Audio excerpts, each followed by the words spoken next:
अस्सलाम वालेकुम। ये मस्जिद अल हरम की कंस्ट्रक्शन साइट है। ये हिस्सा तैयार हो रहा है माशाल्लाह। सिर्फ रमज़ान में और हज में खुलता है जब हाजियों का रश बहुत ज़्यादा होता है, सिर्फ उसी सूरत में ये हिस्सा खोला जाता है।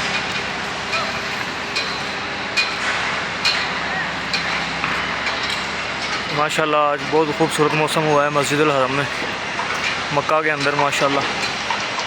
क्या आप देख सकते हैं 2 दिन हो गए हैं रात को बारिश हो रही है और आज ये दिन का टाइम है, सुबह के तकरीबन 8:30 बज रहे हैं अभी।